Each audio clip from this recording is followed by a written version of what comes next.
I'm about to give you some real knowledge.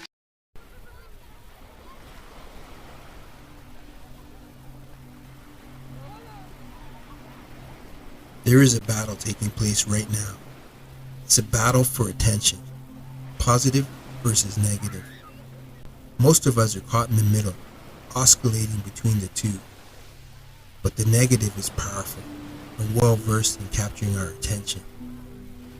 Whenever we become too positive in our thinking, the negative energy tries to, with force, draw our attention back to it. Each side is in this battle and requires soldiers ready to spread their side's message.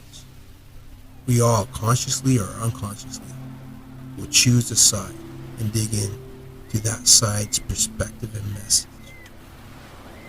So what does this really mean?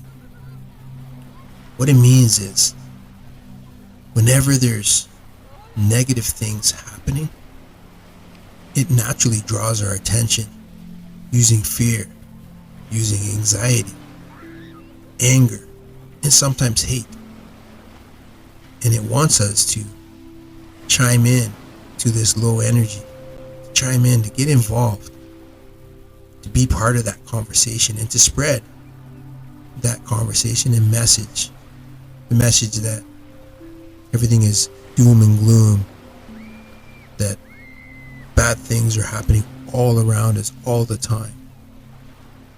To take away our focus from our positive energy, but also the real truth that we know, that our higher energy, our higher consciousness is aligned with the messages of love, the messages of oneness, and being one with the Father. And as we try to spread our positive thinking, our positive energy, to really change the conversation and the direction that we're going in spiritually and energetically, the darker forces, this dark energy, it fights to make its voice louder, to make its voice more prominent. Because as we're distracted and divided and living in fear and living in oppression, spiritual oppression, as we're living that way, we can't unite and become the voice of positive change, but also the voice of unity. And so the teachings that we're trying to follow, love thy enemy, love thy neighbor, love thy father, this whole belief system that we've been shown to be the way, and it's the way to the path of enlightenment and empowerment,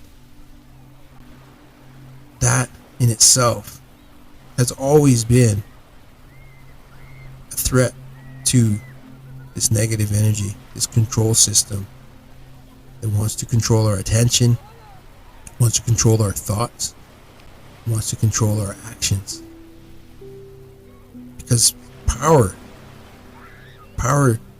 is a control system. And power is knowing what the oppressed will do.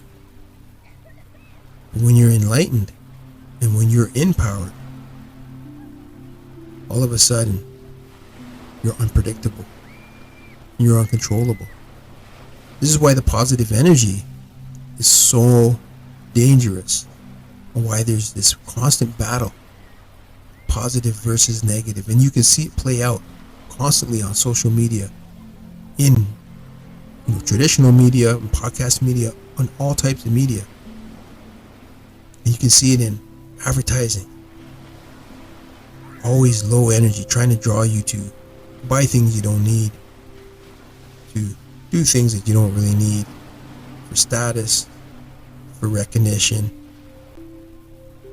to impress other people.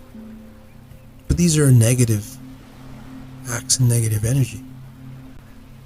But enlightenment, when you empower someone and tell them they can take charge of their life, take charge of their spirituality, take charge of their material reality and the direction that they're going, if they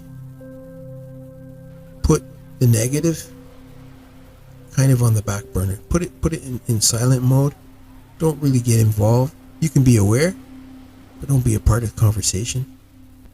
Don't participate. And once you're able to do that, you've moved above that negative energy, and now you're hard to control, you're hard to predict, and you become a threat. And so the negative energy will work hard to try to draw you back to it. But if you're aware of that, if you're aware of this battle, you're conscious of it, no longer a victim of it, all of a sudden, you not only can wake up other people and help them to not be a victim of it, but you're empowered to destroy that negative energy, because the negative energy has no place in your belief system, in your reality, in how you do things. This is why it's so important to understand not only the teachings of Jesus, but how it applies in real time, in the reality that we're living in now, in the times that we're living in now, and how this battle has always been this battle between negative and positive, and it will continue for the foreseeable future. So our jobs are to first enlighten and empower ourselves, and then help other people to get on that path to enlightenment and empowerment. That's the mission. That's the message. Thanks for watching this video. Make sure you subscribe to this channel and check out more videos on this channel, as we're really helping people to discover the path of spiritual ascent and unveil the hidden realities of it and the forbidden knowledge within it.